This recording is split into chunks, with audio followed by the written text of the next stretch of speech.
Hello everybody, this is Loki or WayOfLoci and welcome to the No Hit Podcast. Here it's my job to interview extraordinary gamers in the realms of challenge running, whether that be no hit runs, completing games in their entirety without taking a single hit or point of damage, speedrunning, completing games that would normally take hours in mere minutes, and other such ventures.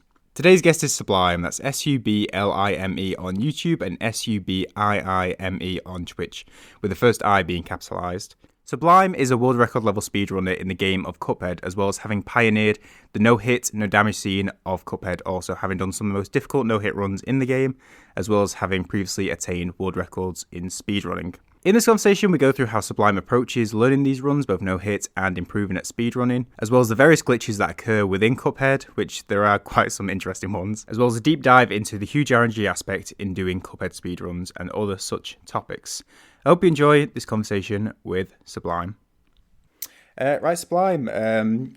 Appreciate you taking some time out today, and thanks for joining me today on the podcast. How's it going, dude? It's going good, dude. Sweet. So I wanted to actually start just a bit prior to Hitless and speedrunning stuff, and query about. I read that you once taught competitive Hearthstone, which I was interested in where that all started out from.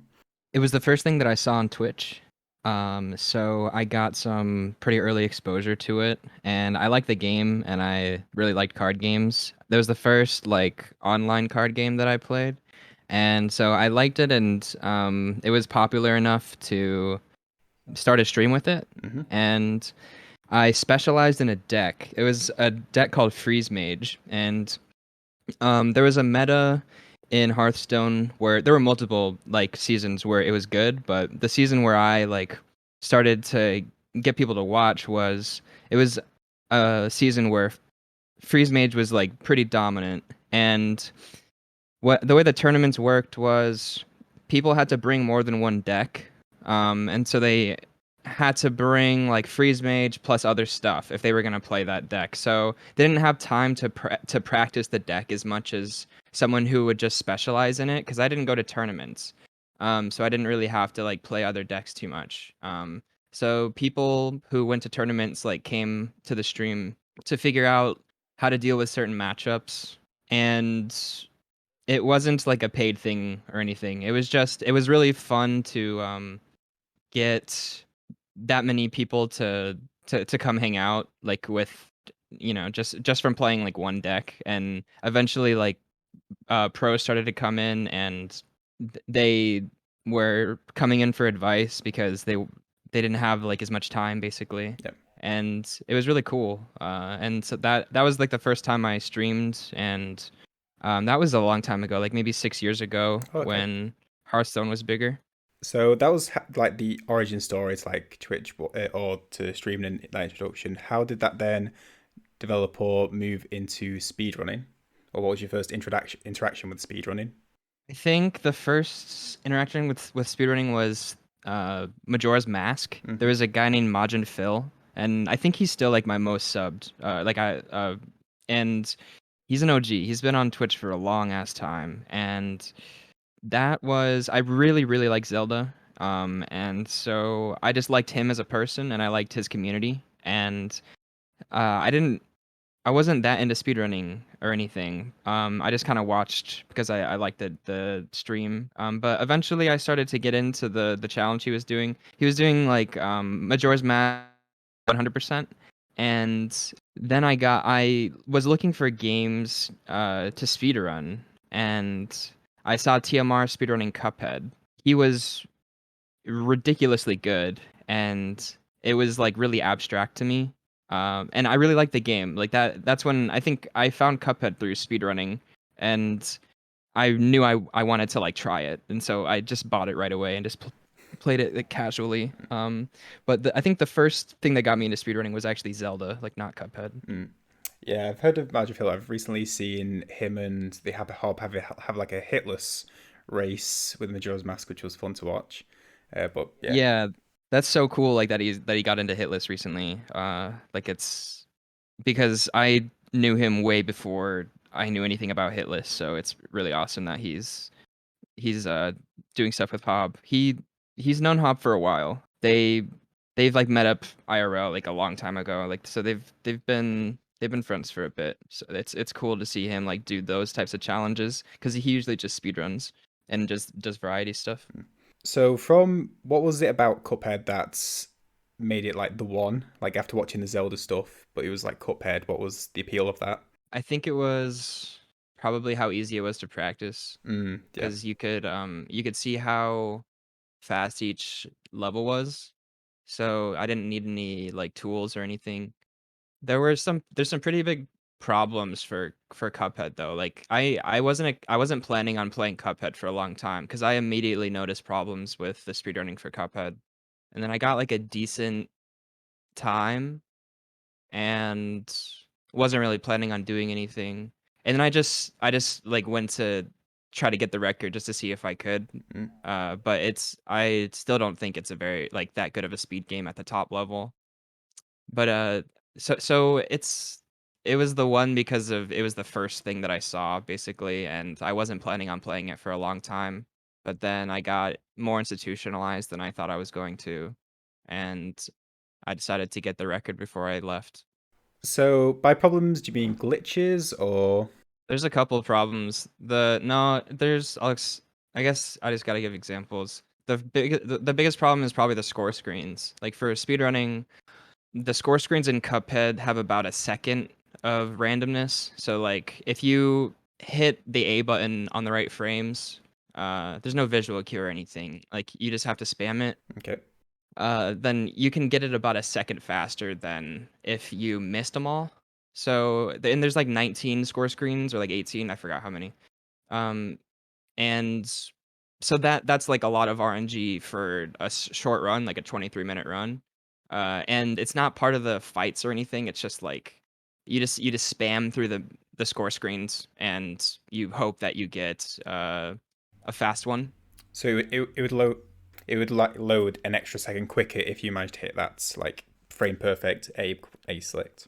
Yeah, there's like 4 frame perfect tricks in each score screen, like technically, and like yeah, there's no way to do it.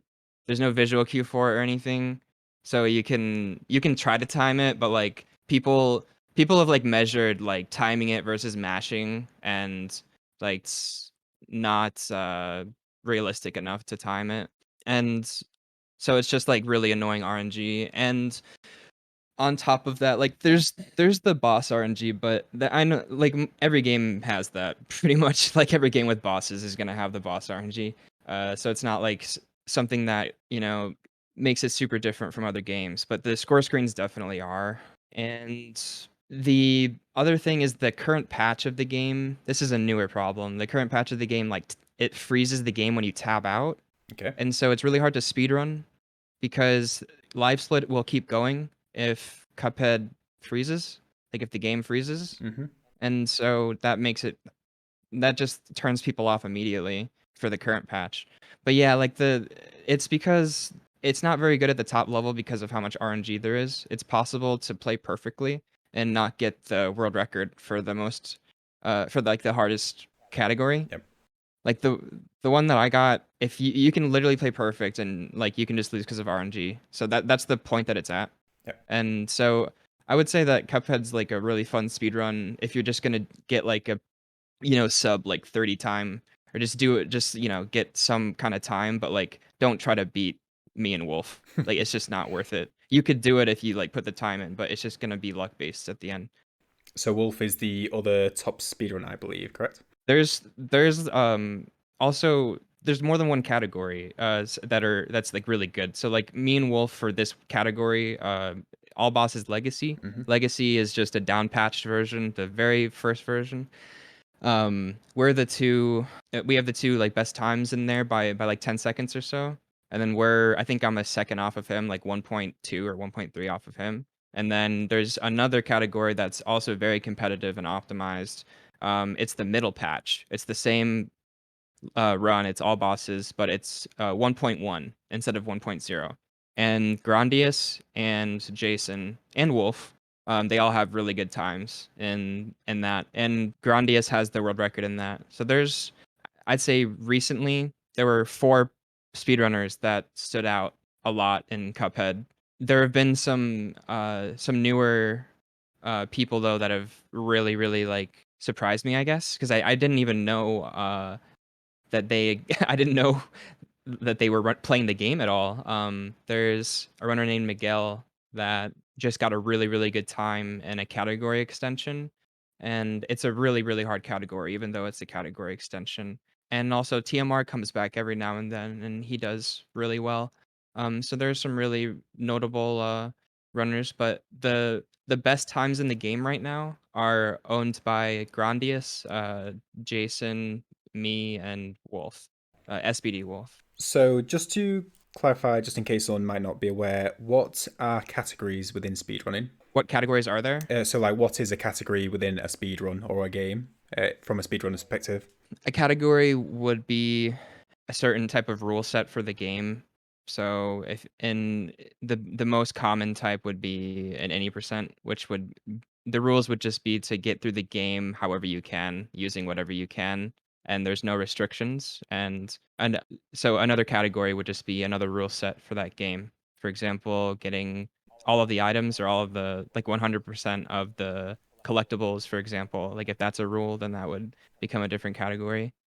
So you mentioned boss RNG. Would an example of that be there's a few bosses within Cuphead that some either spawn different mini bosses and some can become different phases, like Jimmy with the opening phase or Baroness spawning the different mobs. Would those be examples of quicker or slower RNG?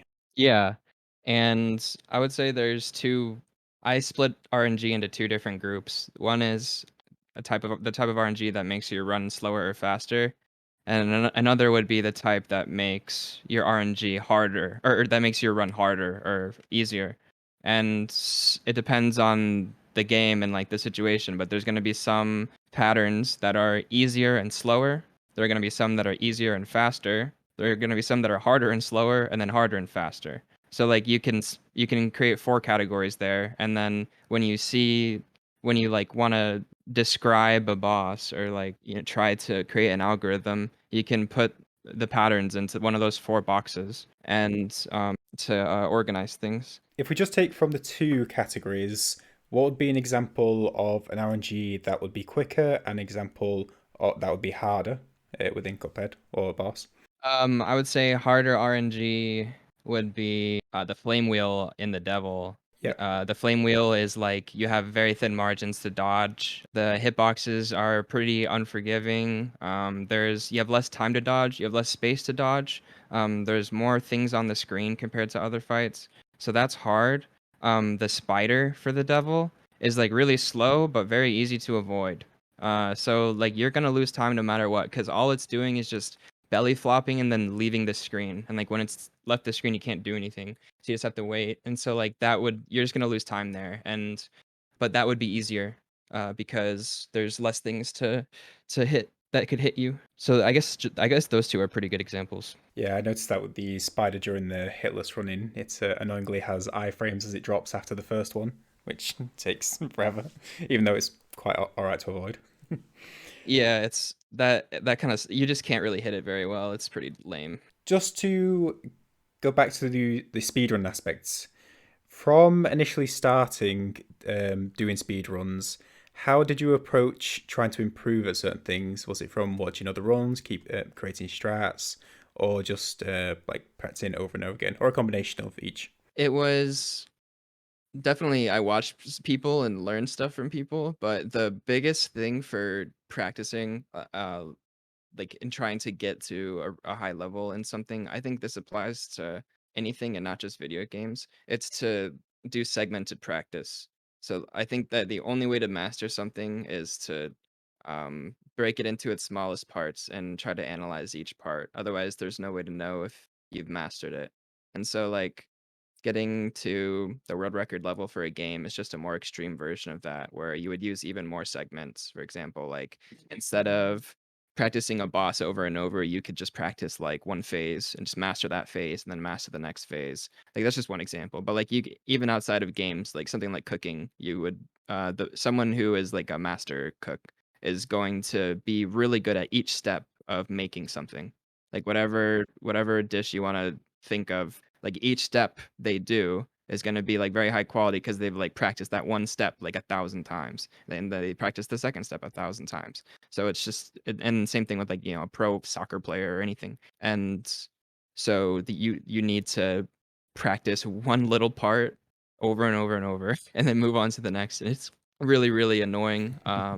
But if you're doing something that you have passion for, then it definitely helps. And that's my recommendation for anyone, is like, you need to break it up into the smallest parts you can and then practice each part. To take the run and gun section, that maybe be a good example. So would that be like between the checkpoints of them that you would then practice like over and over again, or just whole level With Cuphead, it's hard to segment? Or practice like the RNG that doesn't happen all the time. So there's not, for in some cases there's just nothing you can do in Cuphead. Like there with it's a really hard game to do that. It's a very hard game to practice. Like with the like, if at the end of a boss, like you get fast retries. So it's easy practice with the amount of retries you get. However, there's some very fringe patterns that are hard to even get. You can stand there for a long time. You can stand there for minutes and just get, one try at it, or 2 tries at it, and you won't be able to practice it. So for something like that, there's really no solution. You have to there's nothing, just time. unless you have like, yeah, exactly. Unless you have some tool, then you have to just use time.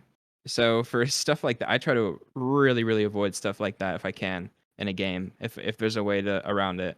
With Cuphead, there wasn't really that much of a way around it. Luckily, you don't have to worry about that if you're just going to play like if you're not going for world record, then you won't have to worry about stuff like that, because you won't have to like save, 2 seconds, or like it's not like the end of the world.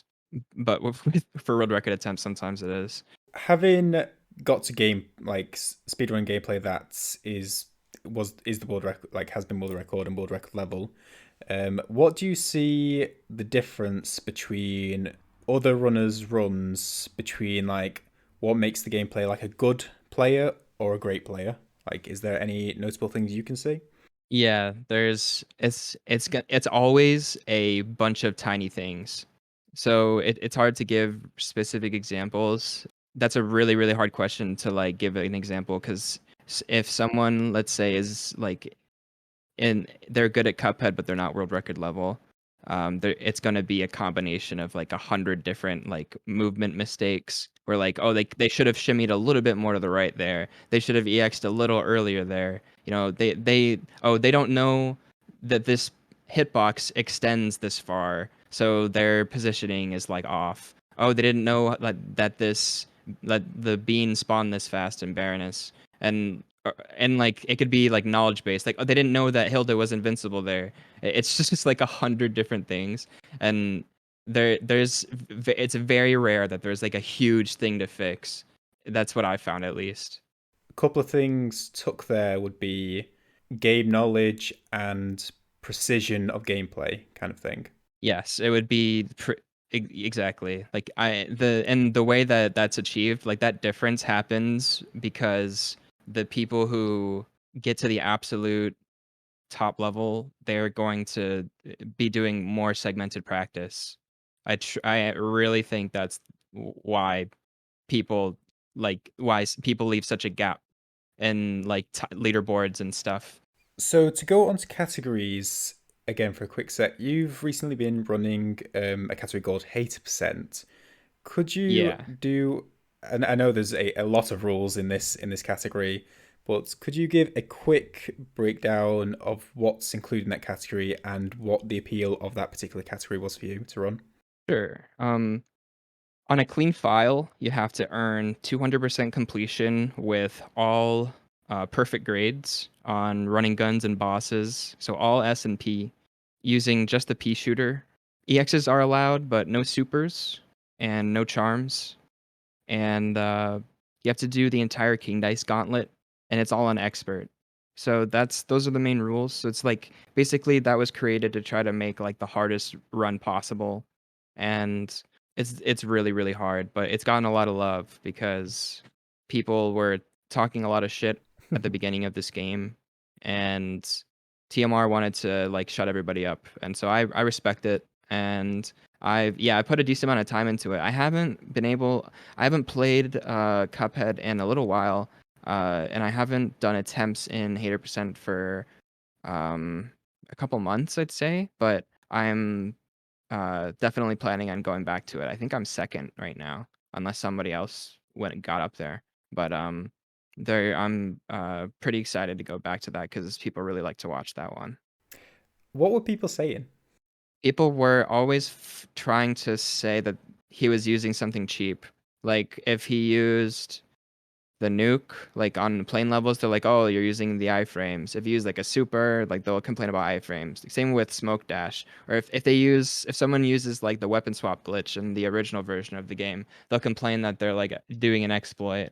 And if someone like learned the lobber exploit earlier, they'd complain about that. There's like ways to like glitch the certain bosses. They'd complain about that. Like not getting like not getting a perfect grade, for example. Like if you don't get an S rank, then they would say that it's like not impressive, even though like the rank doesn't matter at all. Like if you look at like the hardest category in Cuphead, like you're not getting perfect Yeah. grades. You're going as fast as you can. That the grade doesn't really matter. So like it was just people, very ignorant people, like just giving like irrational complaints, and he was getting fed up with it, so he created the category. But the thing is, like, the irony is it didn't stop anyone. Like people still complained, so it didn't stop anything. People complained about the God Run too, and like it doesn't matter. People will always complain. People will just get mad that you're good at something, and that they'll get mad that like it took so long for them to do it. And like it's very rare, but it'll happen. Like one in 1,000 people will just be really grumpy like that, and like it made him mad enough to create this. So is that where the name origin comes from? 80% Yeah, for the. yeah, exactly. That's great. Yeah. uh, a funny thing you mentioned there was S and P ranks. So an S would be like experts. You've basically parried everything, done everything, beaten everything, hitless, all that. I didn't know about P ranks for the longest time until like a. Yeah, that's funny. A lot of people, um, they don't find out about it until later, and it's pretty easy to never see it because it's not like super hinted at. I think there's one NPC that gives you a hint, and I've seen people take that hint and like actually do it, like without spoilers. So I've seen people do it, but like I'd say most people don't like figure out that you can that you'll get something from it, or that you'll get a different grade. And I think some people who figure it out don't even try because they're like, yeah, that's gonna be too hard.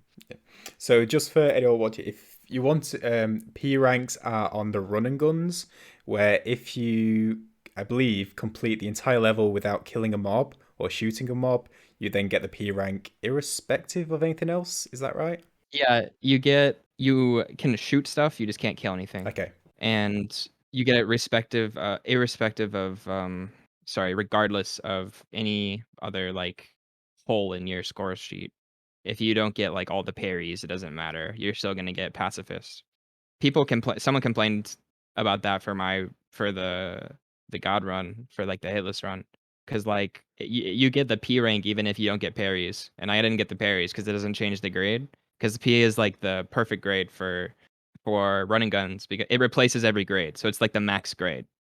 Like if S and P like competed, P would win. Like in the code, you can get an S rank and it doesn't replace it.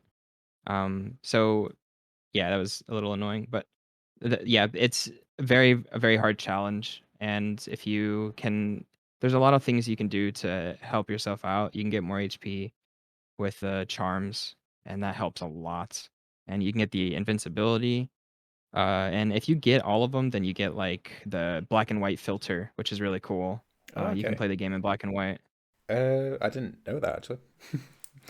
So one last thing on speedrunning before I deviate over to hitless stuff. Would you, as you were going trying to get towards the board record, would you say, do you have an aspect of competitiveness to try to get the record, or was it a lot to do with trying to improve your personal best, or a combination of the No, it's definitely about beating everyone. Like two? I wanted to prove to myself that I could be like the best in the world at something. That was the whole point. Yeah. Sweet. And it's it wasn't healthy. But I felt like I really hadn't accomplished anything like super hard in my life before that. Like in general, I got a math degree, but like I barely got it. I didn't feel like I accomplished much. Like I didn't even go to the graduation ceremony. Like I really just didn't feel like I earned anything. But I did get that. But it just that does not count from in my opinion. And there I just couldn't think of anything like that I like if anything hard that I ever accomplished. So that was the reason why I wanted to like prove to myself that I could be the best at something. Personal challenge that if you put time, work, effort, that's something like on a leaderboard showing that I am number one. Well, yeah, it was partially the leaderboard, like the getting first, but I also wanted to like I wanted to try to have like the highest skill level like out of anyone, and that I it was like a I guess a decision that arose from like years and years of just like never accomplishing like anything hard, basically. What then appealed of Hitless, or maybe we'll start the same way as speedrunning. What was the first introduction or involvement with Hitless that you saw or interacted with? It was Swed. I was playing DS3 casually on stream, which is very like rare. Like I usually didn't stream casual playthroughs of anything. So it was like super like crazy RNG that he came in. But I was playing DS3. I was like in the swamp, and Swed hosted me, and he helped me out of the swamp because I was stuck. Like I was trying to go to I didn't have the doll, so I couldn't get through the bridge. So I Ah, had to okay. like, but I couldn't find the other way. Like, so I had to like backtrack, and I was stuck there forever. But he hosted me, and Squilla was there, and he was there, and I didn't really know who either of them were or anything. I didn't know about Team Hitless. I didn't know about Hitless runs. All I knew is that he played the game before, because like he knew like like where to go. I didn't know that he was really really good. He surprisingly he stayed for a long time. I wasn't expecting anyone to like stay for that, but like it was I guess they liked the blind playthrough enough for people for everyone to stay, and that's I learned about their streams through Swed. So I spent some time with like in Swed stream, and that's how we met. It was like really random. He said he was just looking down the directory and saw that like I was the only person who said first playthrough, and so he really likes first playthroughs. So it's very very random. I don't know if I would have like done this or anything. It was pretty, I would say, like arbitrary. There's a billion other things that could have happened that I probably would have been okay with.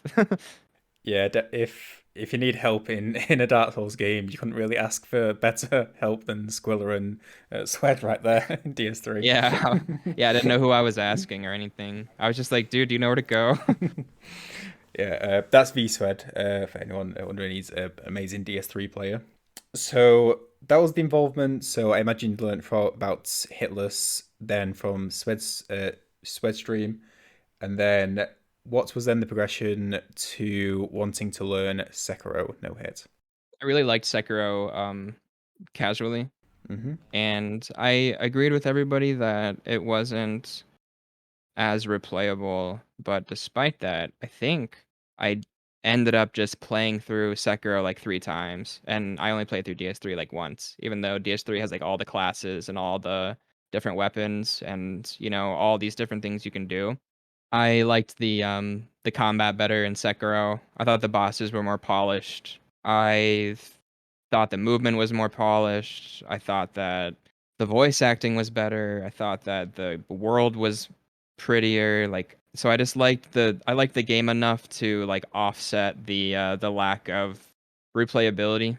And there's a little bit like for those of you who don't know, there's like multiple stories and storylines in Sekiro, and you can if you do different things in the game, you can get a couple different bosses. It's not like a bunch or anything. You can get, Emma and Ishin and Father Owl and who else?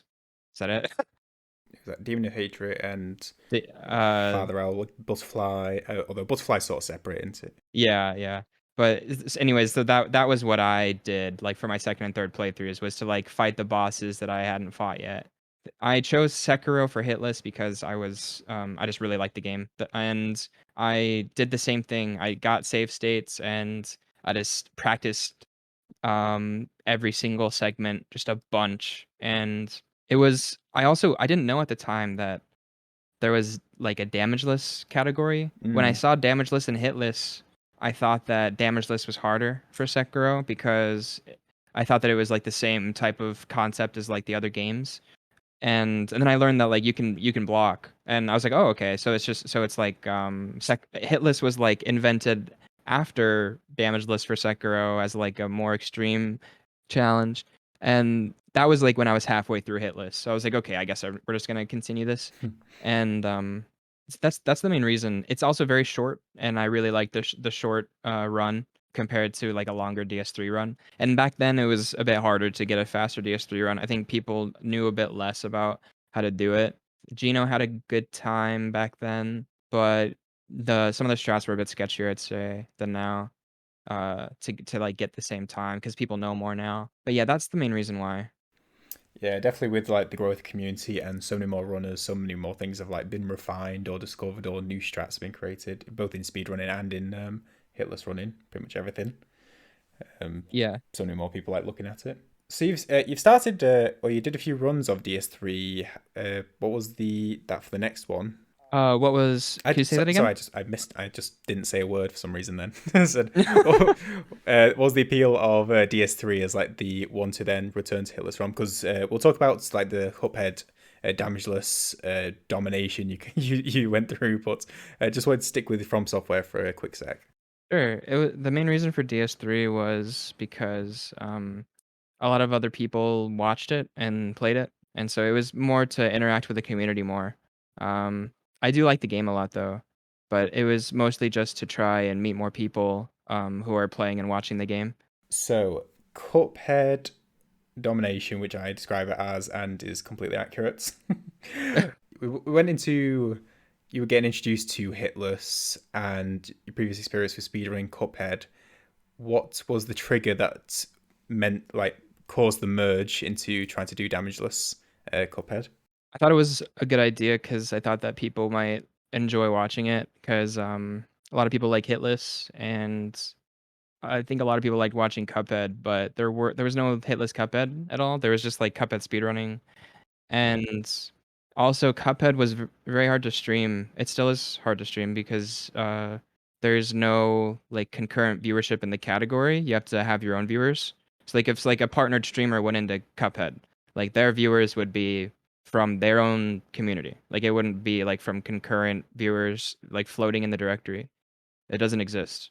So when I first started it, I didn't I didn't think that anybody enjoyed it. I didn't really know enough people to start creating a community basically. Mm-hmm. And eventually, I spent more time in the Dark Souls community and DS3 and streams, and I did Sekiro, and I became a mod for a couple chats. And I think that eventually just making friends was like the thing that allowed me to, I'd say, keep going with that because I had to have my own like group of viewers basically to stream Cuphead.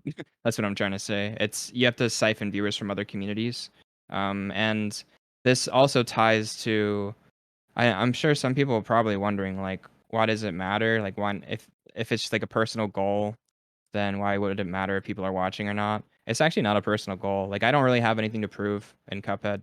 I don't really have anything to prove to myself. Like the world record was that I got like a long time ago. That one was something I wanted to prove to myself. Like, but after that, like there's really nothing. So this is to meet more people. It's not for like some personal goal. Um, and I'm sure that it's confusing though if people don't understand that. Was the addition as Cuphead was the so let's backtrack 2 steps. So Team Hitless is a community of no hit runners. It's both a Discord community and a Twitch team, of which started as the From Software games being done no hit, and then introduced Hollow Knight, and then Cuphead was the second game that was introduced, and since some other games have also been introduced. Did you start running as it was introduced, or how did the addition of Cuphead to the community sort of go down? Oh, um, the no, I did Hitless Cuphead before it got added to the team. I would say that the main reason it got added was people saw that it was a thing and they saw the runs and saw that it was doable. Hmm. Because I think a lot of people had a lot of misconceptions about the game. They thought that it was like, since it was a bullet hell, it wasn't really a good idea and it was like maybe luck based or something. But then they saw somebody like doing the game consistently and it's very simple too. It's pretty simple to make the rules, and it's approachable. It's easy to practice, and it's hard. And so it checked all the boxes. And so I got a couple people reached out to me, and were like, "Look, we think that it's a good idea to add the game, and but we need you to help because we don't have anybody like qualified to verify the runs. We don't have anybody qualified to create the rules." And like we need somebody who can oversee the game because nobody has enough experience. And I was I filled that spot, and so that's how the game got added.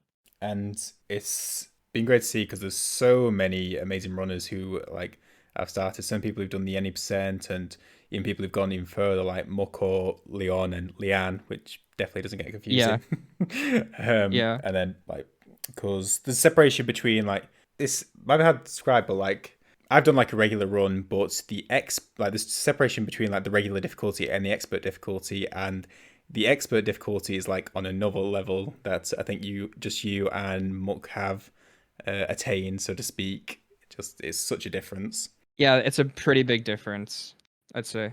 But yeah, so many runners that's like may have not come into the community if that had not been a part of. So I think it's been a great addition, and a lot more runners now taking part of it. I've seen plenty like on like the stream side have been recommended of running it.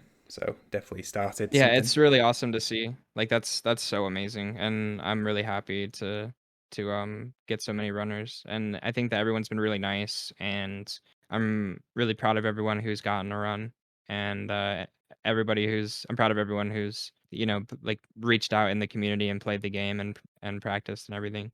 It's definitely it's really cool to see, like, the support, that from people who are running the game and are really good at, but I don't know about them and they know about me and they, are, really supportive and I'm really happy that I'm able to, like, help out with strats and stuff too, because there wasn't really much of a way to figure out what to do in Cuphead. Like there is not a lot of tutorials and anything. There's not many resources, and so it can be really hard to learn the game without reaching out. And but I think everyone's like facilitated that really well, and I think that's a good thing. For definite. I was also curious if it first actually had it been done before all this. Yes. I was just wondering if it'd been like if other speedrunners had been interested or are interested or started running, or if not. Yeah, there's been a little bit of interest. Grandius did I think he did like one or two tries just for fun. He almost did it like first try. Like he's never done a hitless run before. He's just that good at the game. And then Wolf and I were doing co-op for like a day or two. So he's got a little bit of interest. But they all said they might like do a run. And then there are some speedrunners who like Mr. Butter who did it. What was the other part of the question? I think it was a really badly worded question. Oh no, it wasn't. It um, wasn't. it was so no hits like a relatively new concept, at least like in the FromSoftware games. Hob was sort of the one who like developed the interest. So no damage, no hits. That's sort of a new concept. I was just interested if not so much there was a reason why it hadn't like picked up before, but just if there was something about it that made people not appeal to it or um, preferred like this speedrunning aspects as opposed to trying no damage. Um, man, that's a good question. I don't know, because I'm pretty sure that Hitless existed back when the game came out. So I'm trying to think of like some factor that could account for that, but I really don't know. There's it could just be the case that a speedrunning community was created beforehand and everybody just hopped on board. Although that wouldn't really explain the difference between Cuphead and other games, because most games like started a speedrun community before Hitless, I think. And It's just like an older type of challenge. I'm really not sure, man. No, no, I think people didn't really like. I guess people didn't like it as much. Like the Cuphead community wasn't like as into it, and they didn't. I don't think it was like, since it wasn't official. I don't think that it was something that people cared about, since it was just like a personal challenge and there was no like leaderboard. But once it became an official thing, people saw like the Team Hitless page and stuff. We had like a bunch of speedrunners express interest, and we had a bunch of people trying to get the run at least, and we had Mr. Butter and others getting it really quickly, just from using their speedrunning strategies. that is definitely an interesting concept, which is definitely right with the having a kind of like Hall of Fame kind of thing on the website. So many runners move into it and try to do it, which is like appeals to every like all the games, not just Cuphead. I hadn't really thought of too much before. Yeah, that would be interesting. Like a hall of fame on the website. No, no, sorry. There's the website itself is a Hall of Fame, and like the sort of I don't know if notoriety. I think notoriety it sounds a bit like dramatic, but there is that appeal of that makes people want to do the runs, like to have their name there or to have a thing attached to the name or a tag or stuff like that. I was just interested, like I'm interested in psychology, so just in that caught my interest of like Oh, I gotcha. where that goes or what the appeal of that is.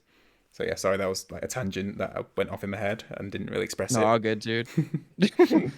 Is there anything else you want to talk about before I go through a few quick questions?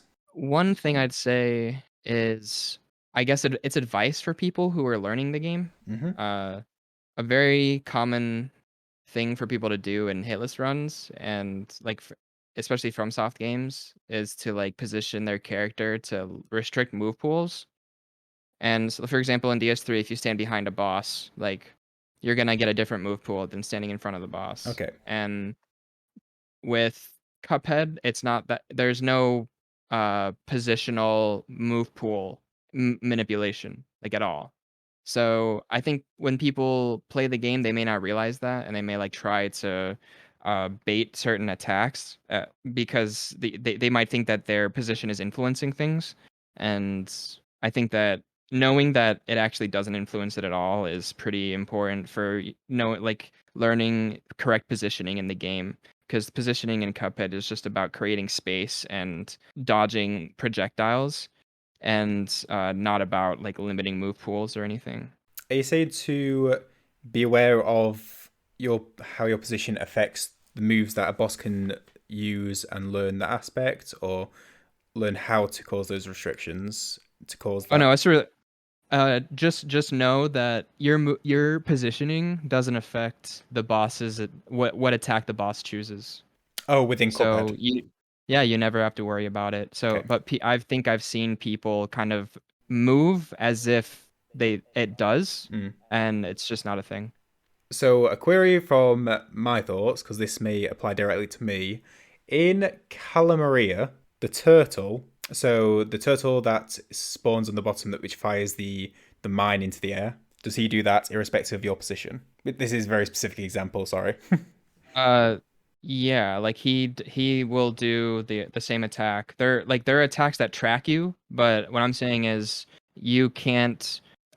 Your positioning doesn't change which attack happens. Right, okay. It'll change like where the attack goes, Okay. but it won't change which attack. Okay, that makes sense. Which is like, because like in DS3 for a lot of fights, like you're just trying to.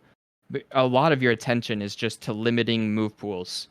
It's like, for example, in Prince's, like there's a spot like behind him where you can limit his move pool really, really like badly, to the point where it trivializes the fight completely. And it's definitely a different type of learning and positioning. So yeah, the turtle would not. It would just be that it might track you, but it doesn't. The attack would still happen regardless. Yeah, it's like it's up to Kala kind of thing, irrespective of where you are or what you're doing, to which tax Yeah, he's going to use. there's like a small exception where it's in the first version of the game. There's a couple bosses where going behind them will like spawn a really fast like sword, and it'll just come out and just hit you right in the face. Okay. It'll come from off screen. and that was designed to try and like stop people from cheesing the fights and going behind. Okay. It got taken out, but it's not like it doesn't change the boss's attack. Like the boss isn't attacking you. It's just this random sword from like off screen that just whacks you. And so like that's the only exception really, I guess. But that doesn't really change the boss pattern. So that's not what I'm talking about. Yeah, no worries. I just wanted to ask a query quick. Is there what other weird glitches there are in Cuphead? Because I fell victim to a few of them, including is it an invisible bird box on Wally? Did you? I can't remember the exact wording you used. Yeah. I think Wally is like pretty much like objectively the most fucked up boss. Like it's just the most like, screwed up boss because there's a birdhouse that literally like turns invisible and then spawns like on top of Wally's stomach Okay. on like the in the fourth phase. It's just like chilling on top. And you can look at it with like a hitbox detector. But what's even crazier is this is not talked about enough, is that if you turn on VSync, Okay. it completely ruins the physics of the fight. Wally's garbage that he shoots out in the last phase gets yeeted 500 yards off screen. Like it's not even remotely close to hitting you. It's all supposed to track you, and like it goes so far off screen if you turn on VSync. So you can just trivialize the fight with like changing the options, or you can trivialize that phase. On top of like the birdhouse, like that's crazy. And the birdhouse glitch, like that only exists in the current version of the game. It didn't exist in the past. A soft lock on the train, where you'll just it'll just perpetually shoot like parryables at you, and then that can ruin a run. That's on the first version of the game too, though. The monkey on the first version can just go off screen. That's what speedrunners do. They like knock it off screen and it Oh, kills the itself. mini boss in King Dice. Fine. Yeah, Yep. yeah. I think this is on the middle patch, and I think this got patched out. But if you like EX, and if you EX off of a platform, and then you like use a certain directional input on the right frame, you just can't attack. Like it's over. Like you can't do anything. You can't attack or do anything, and you're just gonna die. That ruined a run for me a while back. Invisible like enemies in treetop, like there's just invisible like bees and stuff that'll spawn and hit you in the face, and there's nothing you can do about it. Um, there's oh yeah, Goopy. Goopy, like the big blue dude in the beginning. For like one frame or so, he like spawns himself like invisibly next to himself. Okay. Don't ask me like how that is even remotely possible or how that got coded in. So like it's like another duplicate of himself. It's off screen for okay, oh my gosh, how do I explain this? This is so abstract. Another Goopy spawns for like a frame or two. I don't know how many frames. It's a very short amount of time. His sprite is off screen. Like if you zoom out, it's off screen for like a couple frames, but there's an invisible hitbox on screen like next to Goopy.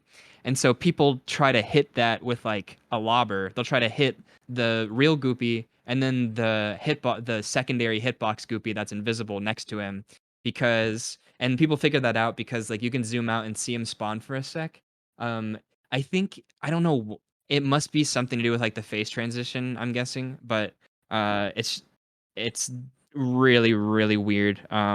So there's just really scuffed stuff like that, and there's like bad hitbox problems. Like the one with Wally isn't the only problem. There's one on Genie where the you can just get hit by nothing if you go under the puppet at a certain Yes. time, Yep. and the dragon that when the dragon goes from second to third phase, the nose hitbox will disappear, and the third phase hitbox will spawn instantly, and you'll get hit instantly by the third phase, even though the it's not on the screen and it's not even remotely close to being on the screen. So there's a lot of janky stuff. It's nothing like too bad like that. That's just something where you have to move. You have to stay to the right, and you have less space to work with. Luckily, there's nothing like shoving Genny in a corner, or like going up against the fog wall for princes. I can't think of anything like that. So it's really I'm really happy about the amount of jank in the game. It took a little bit to think about examples even, and a lot of those examples were patched out, like I was saying. There one thing is the parry. There are partial parries in the game, so I don't really know what the intention was, if it was on purpose or not. I'm guessing it probably was on purpose because it's pretty hard, it's easy to replicate. But for those of you who don't know, a partial parry, it's the same definition for DS3, I believe. Would be if you successfully parry the boss, but you take damage, and it usually happens if you parry too early in a game. In Cuphead, if you parry too early, you can take damage and still get the parry. Or if you're parrying like Pawnif, for example, in DS3, you can get hit, but then he gets like the animation still happens to him even though you took damage. It's like a timing based thing, and so you can get that, like you can get hit and still get a parry, and that can be pretty frustrating. But in the end, it means that you parried a little early. And it's a visual glitch called jump lock where you jump on the same frame that you land, and if you jump on the same frame that you land, or it might be like the frame before, basically your parry starts to come out the exact time that you land, and when you jump again, you'll get a visual parry, but it won't actually act as a parry. And so that is just like, it doesn't really matter as much as people think, because if you jump too early, trying to buffer your next jump, Hmm. sometimes only a parry will come out. You know, if you jump in Cuphead and jump again, you'll get the parry, right? Yep. And if you jump and then you just wait to land and then you jump again, it's just two jumps. So there's one frame in between. If you get that one frame, like people like really get frustrated because they think they're buffering it, and then but then they see the visual glitch afterwards. Like their jump doesn't come out and then they jump again and suddenly there's this parry that like exists but they didn't do it. But it's only visual and it doesn't affect actual pink objects. So I guess that's jank for you. If like I can't think of anything worse, but it doesn't affect the game too much. It's just like definitely really confusing people. It still confuses most speedrunners who run the game. I have to explain that a lot. Yeah, I've definitely fell victim to the partial parries a few times, especially weirdly on the roller coaster in Beppy. That was like my most consistent one. I messed up as it is technically a mechanic. Um, Yeah, pairing from below can is like more strict because of gravity.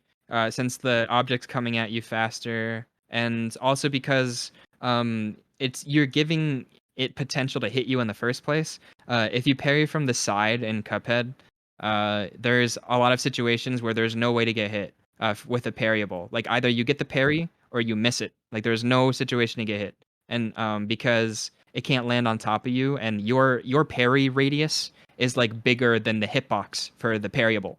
So like you just aim your parry in such a way so as to like make yourself outrange the hitbox, but like you guarantee that you hit it. And if you miss it, then whatever, you land and that's fine. You have to know you have to know your options. But yeah, it's very frustrating to get the partial parries. You can get it at the very end of the game, like on the devil when the tears are coming straight down. oh And man. like since the tears are coming down and there's the platform coming down, and on expert, like you can't really oscillate like you were doing. It's really really frustrating to get it to take a hit there, like really really bad, dude. I can imagine final boss. I've literally been. It's well, we all have. Yeah, It's I saw you. That was so close, dude. You got the run ridiculously fast. Like, regardless, that was so crazy, uh especially on console. yeah, appreciate it. It's I really enjoyed the run. I really enjoyed running Cuphead. I thought it was a really fun one. I spend for as you say on a console, it's really nice for practice. So I don't have to like set up like a million like USB files. Yeah, it's for when you compare like console Cuphead versus console like FromSoft games, it's so much easier because you have the retry button. Like the retry, it's like so quick. The debugger, it helps a little, but it's not like super necessary or anything to practice Cuphead. So it's pretty cool that we've had like a couple console speedrunners and uh console hitless runners. Yeah, it's Like definitely has a bigger like accessibility aspect to it than perhaps some of the other runs that are on Hitless. yeah, a lot of people got started with console. because like Hollow Knight has an amazing debug that I've seen many people use, which is definitely a useful thing to like introduce to like bench warping and teleporting, which obviously isn't necessary in Cuphead. Yeah, Cuphead has the same thing. And yeah, it's not as helpful, Yeah, just a few seconds of walking kind of thing. Like pretty maybe much. a minute if you're like going all the way from the end. From Let's go with Hitless perspective. What would you say is the most difficult on in the game, or separated from regular and expert if there's a difference? If there's a different boss for each difficulty. The biggest difference between the regular and expert. Sorry. So what would be the hardest boss during a Hitless run? Like separated, if the hardest boss in regular is different than the hardest boss in expert. If it's not, then it's the same. Then obviously I think it would probably be the double for both. for both. Okay. Yeah, it also depends on the weapon you're using. If you're using like spread, for example, then the dragon is the hardest. If you're using like just spread, but Yep. like obviously people aren't gonna use just spread. Yeah. That would only be if you're doing that challenge. I'd say overall it's the devil because you have the least amount of time and like the least amount of space to dodge his attacks. The flame wheel is like really compared to the rest of the game, it's pretty silly. It's really hard. Yeah, and those poke chips I just hate with a passion. In his like Yeah, penultimate and final phase, they just seem to come out of nowhere, and I'm jumping into them. the B is pretty hard on regular, but it's not like I would say that once you practice it, it's not too bad. Just the second phase is hard with the triangles and the circles. That's hard if you get like bad platforms, but everything else is fine. The B, a recommendation that I got from Sublime is, if you there's a way to set up. I'd query in the Team Hitless Discord for like a written explanation, but to set up in second phase to do as much damage to reduce third phase as much as possible, that increase the consistency of that boss hugely for me. So I'd recommend doing that. Yeah, it's pretty similar to Aldrich too. I say the amount of times that people like successfully skip the last phase is pretty similar to Aldrich too. And like if you miss, then you can usually just get one or two hits in and kill him. Um, and with the B, if you practice it, like it's very lenient. Like you can do it on expert where she has more health with just pea shooter, like without swapping weapons or anything. Hmm. And so there's a decent amount of leniency. And so yeah, that's definitely worth like making a guide over for sure to help people out with that. So I'll go through a couple of quick questions. If one game could be released tomorrow, either a game that's been announced, unannounced, or a sequel to a game that you might not think will ever exist, what game would it be? Like one that I wanted the most, Yeah. it would be like a remake of World of Warcraft. Hmm. It's not even a question to me. That would be by far the one that I want the most. There's like WoW's coming out for like classic WoW's coming out for what, like the third time in like a month from now.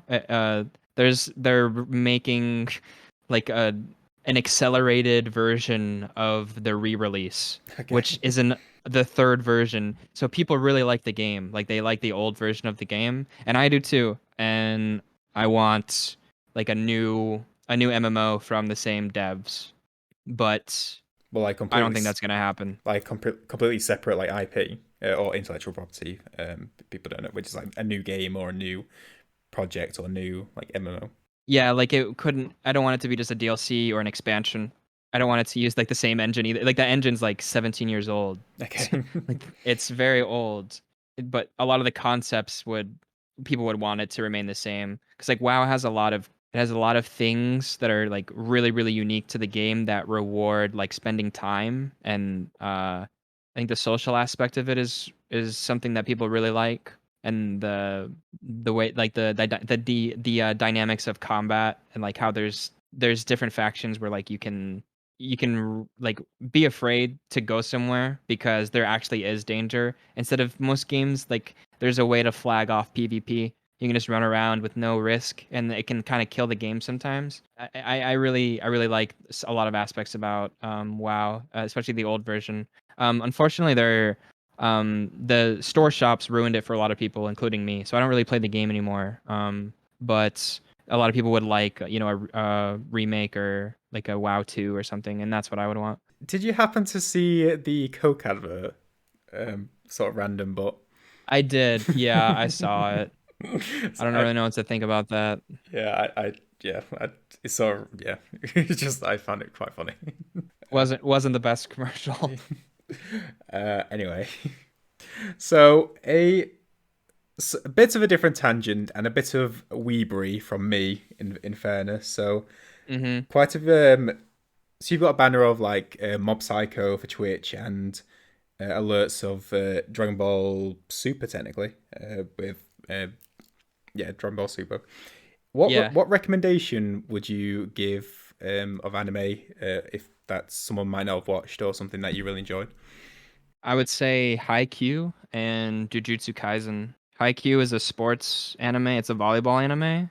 And I didn't really expect to enjoy it because I don't play volleyball but it's just really really well made. And Jujutsu Kaisen is another it's like a newer show that uh is has one of like the strongest first seasons, I'd say. Like there's only one season out, but they're both shonen, and they managed to like have interesting characters and shit.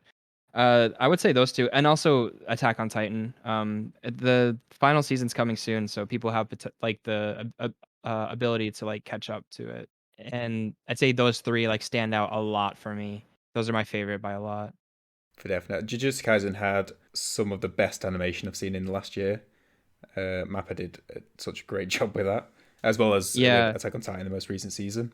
it's so good, and I'm hoping that Mappa gets its shit together with the animation, like striking and stuff, or like whatever's happening with the like people. Like I think lead animators like quit their job because of work conditions, Yeah, and I mean, with the amount of stuff they put out this year, they must have I don't know have much knowledge of the size of animation studios, but they must have been working like God knows how much to get yeah, I just all feel these bad for series. them. Mm, Like I'm hoping there's a way to like make the content good without like without like manipulating people and making them overworking them, yeah, um because that's not fair. But yeah, Mappa is like amazing, and so is Bones. yeah, uh it was great. and I'm not all the way through Demon Slayer yet, but that's another one where like it's got amazing animation. It's got pretty similar to like the it's got similar animation to Jujutsu Kaisen, where like you got like the really vibrant colors, Yeah, and it's kind of hard to explain though without people just trying it out. yeah. I think people will be aware of Demon Slayer. Yeah. But yeah, if anyone's not checked that out, as well as the recent series, the second season is now currently airing as well, which is perfect timing. Yeah. And a couple of What recommendations else? from me, just so you don't have to like bring them up. So Steins Gate is an amazing like time travel based anime, which I would highly recommend as I well. love Steins Gate. It's one of the best.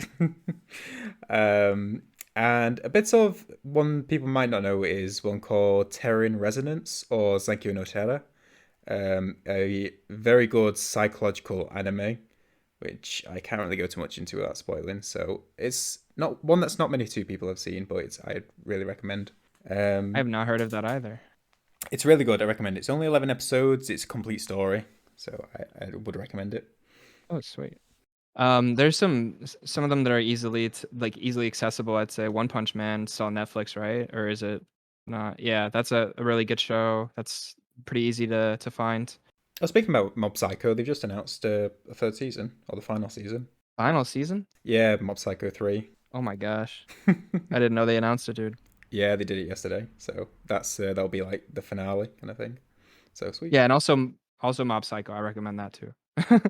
Opinion or it's hard to judge that. This is like even like going delving into the weebery, but like like One Punch Man's second season like was such a drop.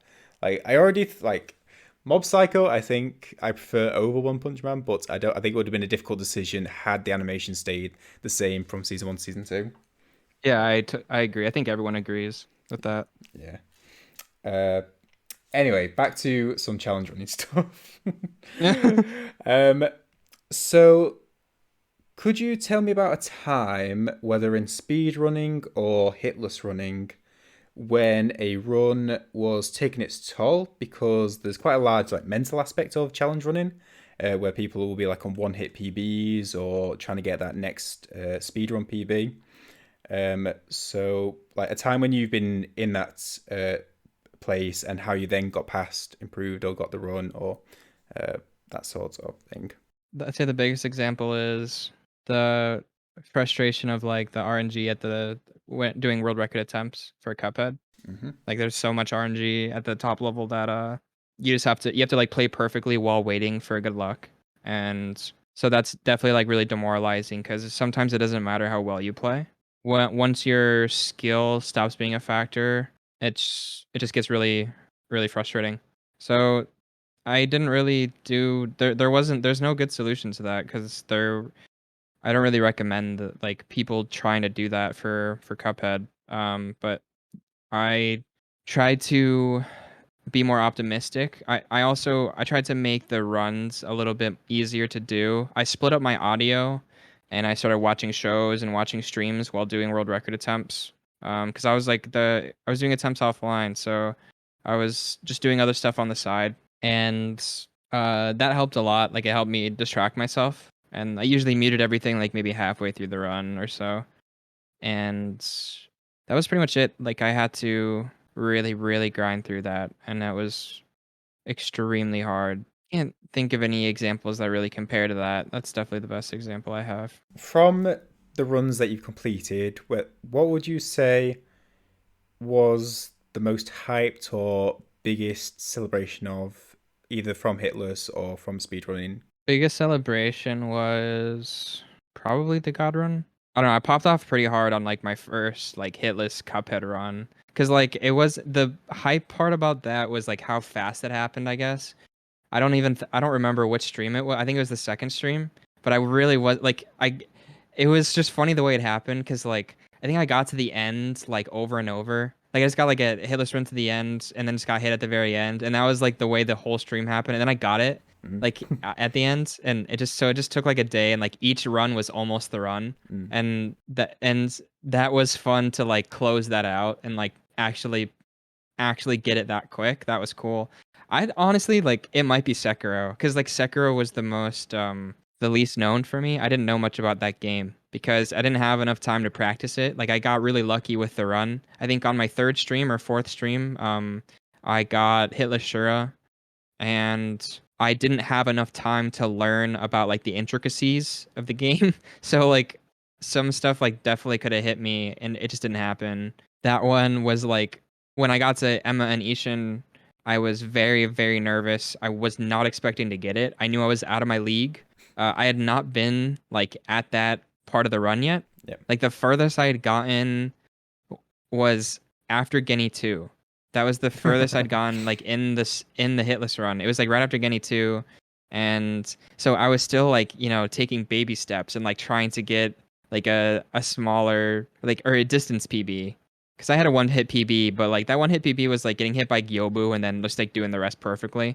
So, I'd say it was probably honestly Sekiro. Hitless the Cuphead God run was pretty emotional, but I don't know if I don't know which pop off is harder. It's hard to tell. Hard to tell. So could you? I should have brought this up much earlier. But could you give a quick explanation of your Cuphead God run? The Cuphead God Run was like a damageless version of Hater Percent. So it was expert. You start the game with fresh expert. You can only use pea shooter. No charms, no items, and you have to get a perfect grade for everything. No exiting the map. So there's a couple more restrictions. And if you get hit at all, then the run's over. So it's a hitless run. In hater percent, you can get hit and retry the level, and you can also get hit in the running guns and just complete the running guns because Pacifist doesn't require perfect scoreboard. So it was the most extreme like the most extreme run like I could possibly make, basically. Essentially, a perfect And game run on expert. yeah, yeah. So that was very, very cool to get. I was really proud of that one when I got that one. And I'd say it's still the hard, like, I wanted to try that because I thought it would be the hardest thing anyone's like ever done. And I still think it probably is for the game. And I think that Miguel was planning on doing it too. And I'm really excited to see him doing it. And the DLC's coming out, so the run will get harder. Like it'll not be the ultimate run forever. And so I'll like incorporate the DLC. That'll be extremely difficult. This game is like it's a very extreme game because it's a boss rush with a pacifist overworld. It's like very different from like FromSoft games. If you compare the 80% times for DS3 and Sekiro and Cuphead and Bloodborne, Cuphead's a little shorter, Mm. but it's not short enough to like offset the fact that each boss is 2 seconds away from each other. So like it's like a 30 something minute run depending on who you are. And for a hitless run, and there's no break at all. There's no like safe like running section or anything. There's just like you have tiny little bits of time in this pacifist overworlds, and then like 3 seconds later you're in the next fight. So it's just constant dodging and like positioning for like 30 something minutes, and you don't get the same type of breaks that you get, especially if you're like being timed and if you're trying to keep like a flow. But if you're just doing pure hitless, you could just relax and stuff. But the actual once you incorporate time, like it gets pretty. And people are going to be doing that for when they're grinding like any percent, like for just pure hitless. Like they're gonna the runs that people have gotten have all been like sub 45 minutes or like sub 50 minutes. And so it can be really tough, and I think people forget about like how compact it is. It's like the most compact game in the team because there's no downtime. Yeah, definitely say like DS3.